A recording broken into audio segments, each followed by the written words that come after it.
Hinumdum pa mo sa unang pagbasa sa may gihisgutan. Ang nakahinumdom, doldool sa Ginoo. Ang wa gyud kahinumdom, doldool siyawa.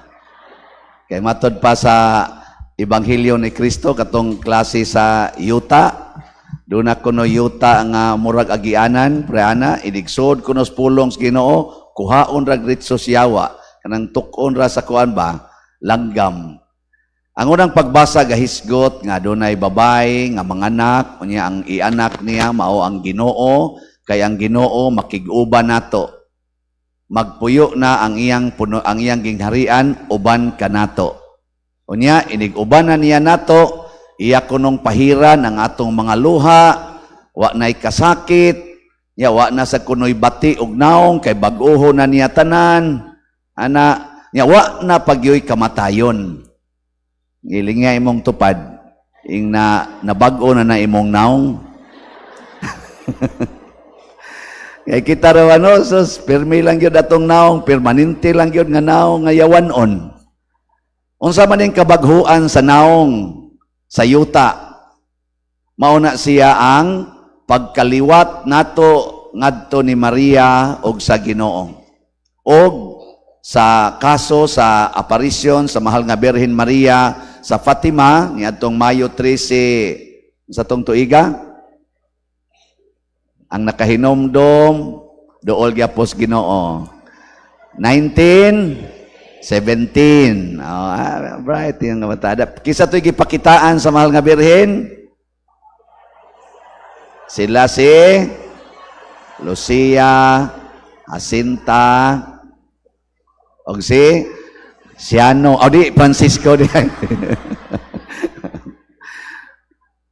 Hangtod karon magsige gyapon nagpakita ang mahal nga Birhen. Nga naman, aron mag-anam tag kaduol niya, unya mabag-o atong mga naong.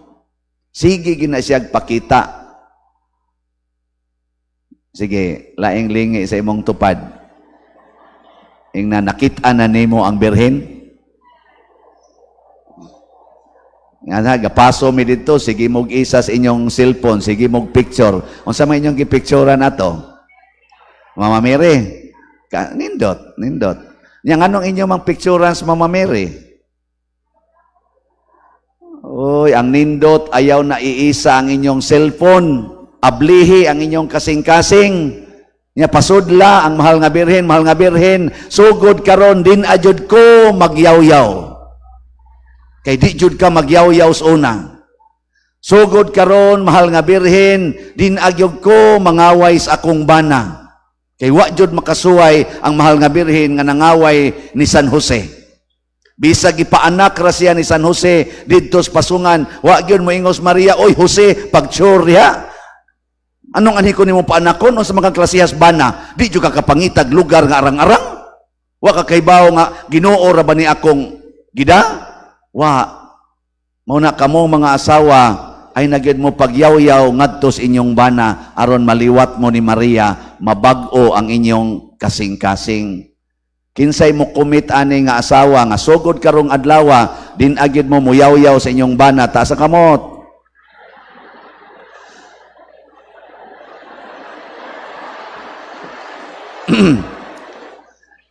Si Bishop Ruben, sila Bishop Bataklan, mauna din mga men natong spiritual director. Dako kay sila trabaho unon. Kaya ang magsigig balik-balik din di gyud mo sunod ni Maria. Tagaan ta mo second chance. Ang di mo isa, gasunod mo siyawa. Kinsay di na magyaw-yaw sa bana, taas ang amot. Salamat in tao na ipipila nga nabag-o ang kasing-kasing.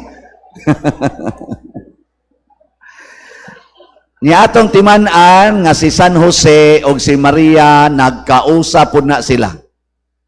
Si Jose wa gyud reklamo sad, way yaw-yaw ngadtong Maria, way demand, wa gani pulong reklamo. Bisan pagani og angayan nagyong mo reklamo si Jose kay namabdo si Maria bisag wa hilabti niya. Wa siya mo reklamo, iyang gipangasawa. Kinsa dinhing banaha nga di na gyud magyaw-yaw sa inyong asawa bisag mamabdos nga wa ninyo hilabti ta sa kamot. Nya suod na ba kay spari ta sa kamot. Kay Mother Butler. Joke. Sige, waf na lang, waf. Sige. Oy, mga yaw-yawan sa kay mga bana. Mao na mabag-o unta ta, mabag-o. Matud pa sa atong tubag sa Salmo, sa tubag na to Salmo nga nindot kay pagkakanta sa atong singer, hay man tong nagkanta. Aray. Naot unta dugay pa nang mamatay ang atong salmista kay kabantay mo niyot kisag tingog iyang giinton paghuman iya pag yung gisikan voice. Levi, kana pwede na gina siya mamatay anytime. Pero hinaot nga dugay pa. Unsa to itubag na to? Hastang ka salmo wa na kaiba. Oy, kinsa na hinumdum di ay. Tagaan ako 1,000 di ngari mo kantaha dire gawas la salmista. Tagaan ako 1,000 at the count of 3. 1 2 3. Salamat kay wa ginahinumdum. Ang Dios, ang Ginoo, kagagahom, naghimog dagkong mga butang, ang santos nga Dios, ano sana? Kana santos iyang ngalan. Naghimo siya dagkong mga butang og himuon niya nga santos ang iyang ngalan. Ang iyang ngalan mao kini ang atong ngalan. Mo bitan ang ay mo patakag hatag og ngan sa inyong mga anak. Sigurua nga maliwat-liwat sa mga ngalan nga santosonon. Basin niya ang ngan sa inyong anak kondom. Unsaon pag san kondom? Santo kondom. Ana, no? Napay mga Toyota. Santa Toyota. Lisod. Santos ang iyang ngalan. Mao na si Francisco, si Jacinta, 100 years after sa apparition sa Birhen on May 13, 2017, nahimo sad silang mga unsa naman sila? Santo og santa. Lingi ay mong tupad. Igda kanus aka ka masanta o kanus aka masanto. May nang mamatay na mo karon. Inaot unta iniguli ninyo, maligid ng inyong sakyanan. Nya mamatay dayon mo. Nya pangutanon din gikan, sa gikan dito sa Kapilinya. O na dangtan og mga 100 years i-declare na ka santa. Sa nga nanay mo tupad ya. Ana no?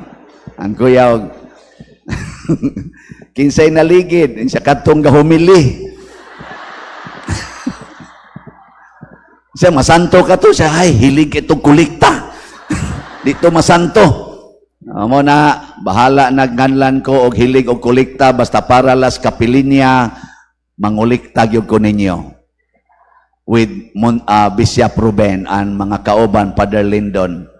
Kinsay mo commit nga mo palit na gyud mo rog slot nga daghan kaayo din his Kapilinya. Tasa kamot.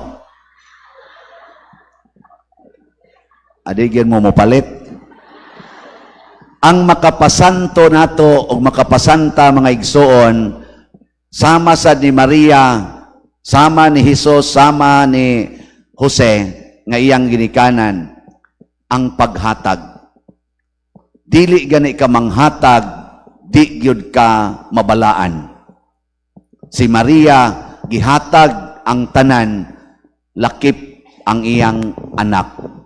Ang una niyang gihatag mao ang iyang kabubuton.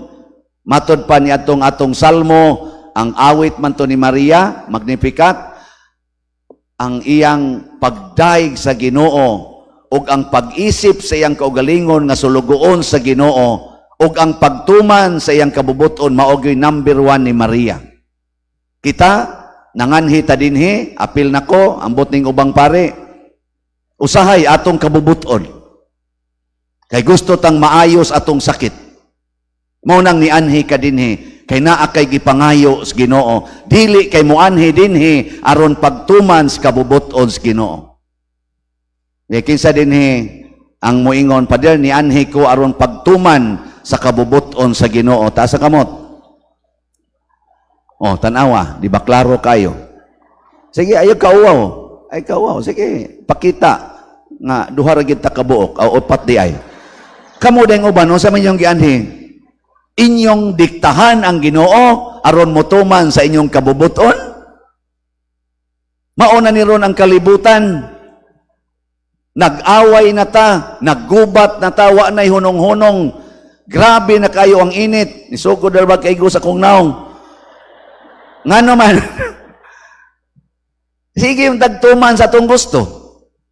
Di naman ta parihan ni Maria, parihan ni San Jose, nga nagtuman sa kabubuton sa Amahan. Si Jesus nagpakita nga bisan siya Dios. Iyag yung gituman, ingon siya, wa may gahom ang kalibutan nga rin ako. Pero akong itugyan ang akong kaugalingon sa gahom ni ining kalibutan nga mao ang kamatayon.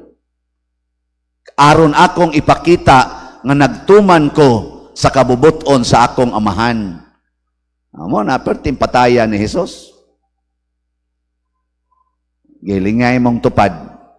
Inagusto kang ilansang sa krus. Suway na ninyo. Usab ra ko na inyong utok. Ing na andam na kong magpalansang sa cross. Ano ba? Bahalag sakit ing na magpalansang ko sa cross. Sige, lingi ada yon imong tupad. Na program na ninyo. Sige, lingi imong tupad. Ing na pwede na ko, sabat na ko,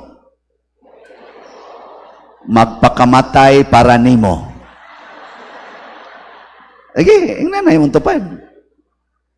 Nga, di ka musultian na nga, imo magay ng kaila. Si Kristo gani, anda magpakamatay para natong tanan, apil nas mga wa kaila niya, hangtod karon di ilang yapon mudawat niya, iya man ganing gipakamatyan, kana pa bang tupad nibo nga, medyo buutanon managnaong? Kinsay gustong magpakamatay para sa nagwali, taas ang kamot. Looya in taon na. Kisay gusto magpakamatay para sa mga obispong ni Adinhe, ta sa kamot. Wa lang yapon. Kisay magpakamatay para Father Lindon. Mupatay gid ay mugpari. Mao na karon kita ang mga tao karon mugastog dagko kaayong kwarta, billions of dollars mugasto para ipatay sa ilang isig katao. Sama ani karong gubat nga nahitabo. Nya unsa may kuan? Unsa may kanini ang solusyon? Nga patyon. Ano mo na solusyon? Patya ang imong kaugalingon para mabuhi ang imong silingan. Mao na ingos Jesus, musunod kay mo nako, sunda gyud ang akong self-denial. Deny yourself. Mao na diri sa atong ebanghelyo, unsa toy gihisgutan sa atong ebanghelyo? Nawon limot na. Ako ra gyud mong gilipat-lipat. Unsa toy nahitabo sa ebanghelyo? Nagbitay sa krus si Jesus, nagbitay sa krus. Self-denial. Wa na siya maghunahuna nga Ginoo siya. Wa siya maghunahuna nga iyang lawas balaan kay way sala. Nagbitay sa krus, wa to giyanog bitay sa krus. Gikan pas alas 12 gabi the previous day, gisigihan na tog kulata.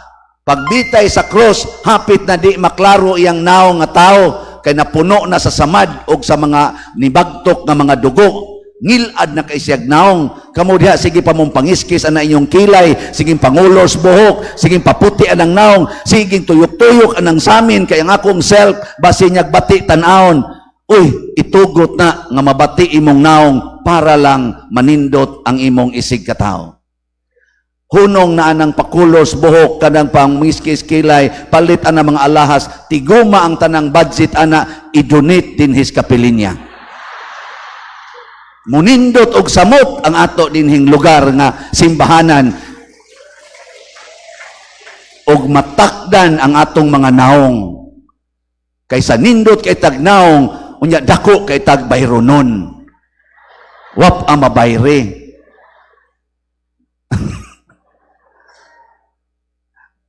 Suko mo na ako ay kung imbitara sunod.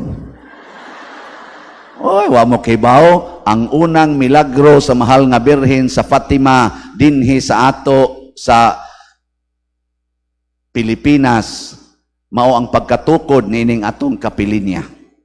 Replika. Unang milagro. Imagina, August 8 hangtod October 2 2021 naka-raise ta adtong 30 million. Di mo motuo. Wa na nahitabo gud. Karong buntaga si Bishop Medifil mo'y gamisa dire May 13, 2021. Mao to'y una kong pagka-encounter og kapilinya nga gi-orient kong Father Lindon og ni Engineer dili ka to si kuan ba si Inero. Oh, kapitan na karon. Pero tinamong tabi, mao din ay kapilinya di ay. Di ako galingkod. Gamisas Bishop dire, ingon ani siga kay adlaw akong gipayungan. Yan ingos Bishop, kining nagpayong mao na nimo misa sunod buwan. Pag June 13. Nya August 8 nisugod ta sa atong slot. Unsa to atong slot? Wa gini palit. Wag yun mo kapalit. MMHD. Mother Mary's Healing and Deliverance. Kaluoy Ginoo dito sa akong parokya, ambot ka Father Lindon o kang Bishop Ruben, kay kami mong tulog a coordinate og sa WAF. Sa akong parokya, muabot og tag alas 9, alas 10 sa gabi, galinya ang mga tao kay mo donate para sa kapilinya. Wa ko kakitag ingon ato. For 2 months, labi na gyud og Sunday, nakaingon gud ang akong mga accountants dito, akong naa sa Finance Council, Father, di na tani Osbon ingon ani, kay wa na sila hapit mga to, kay ila pang balansihon, kay unsaon na mo pag-report diri og di balansihon. Pero 2 months, na-raise na to ang 30 million. Is it not a miracle nga giablihan ang mga kasing-kasing? Og dito ganing dapita tungod ato gisanksyon ko sa Western Union hangtod karon di na ko makatransact kay almost all outlets nila tibok kalibutan dunay nagpadag kwarta nga rin ako sa akungan mo nang di na ko kapasar sa ilang service mura na kog scammer bahala na lag scammer ko sa mata sa Western Union basta servant ko sa mata sa mahal nga Birhen Maria. Ana, no? Nya, gisundan sa to pag konsekrasyon na. January 13, 2022, gideclare din lang Bishop Ruben nga mao niya tong gastuhonon. Father Sian, ikaw gyapon ani. Nag-raise na sa taog 10 million. Nisugod ko January 19, 2022 to March 13, 2021 na raise po nato ang 10 million. 2 months ra gyapon mao tong nadayon ang tanan and the rest is history. Karon we are still building many projects nga nag-anam na jud kanindot. Nganong ninindot ni bisag wa mo muisa sa inyong kamot ganiha pagpangutana nako tungod kay daghan dinhi ang kasing-kasing liwat sa mahal nga Birhen Maria. Andam muhatag para sa katilingban. Bisan pag ang kaugalingong anak. So iguli ro ninyo ipamaligya inyong mga anak. Pasabot, ayaw kayo na sila gastuhi ang mga cellphones, kana mga pagkaon, kana mga snacks. Tudlui sila nga mag-fasting. Unya ang inyong budget para nila inaato ning ihatag sa kapilinya dong. Kay mura kog si Mama Mary nga may offer sa akong anak sa cross para sa kaluwasan sa tanan. Mga po mo kasabot. O, lagi, nana, lagi. As kaysa patuyangan ninyo. Nya, mauna, ang atong gibuhat. O kung magpadayon ta niini, hinaut unta, kita'y makatuyok sa nahitabo karon sa kalibutan nga nag-anam na gyud kagubot, nag-anam na gyud ka divided ang mga tao, bisan dinis ato sa Pilipinas, nag-anam nagka-divided ang mga tao, bisan mismo gani sa atong simbahan na nag-away na mga obispo, mga cardinals, mga pari, mga laiko na nag-away na tungod lang ana mga simple kaayong mga baruganan nga ang ila rag yung utok mo'y nahibaw, pero nalimtan ang basic truth. Deny yourself, take up your cross, and give it for the salvation of all. Sige, last na lang lingi, kay hayag na kayo. Di na ko kakita sa inyong naong. ing na imong tupad. Ang di mo lingi, iya na siyawa ha. Sige, ing na ang imong tupad. Ing na sugod karon sabat. Ako nagyod kang lipayon. Ave Maria. Sige.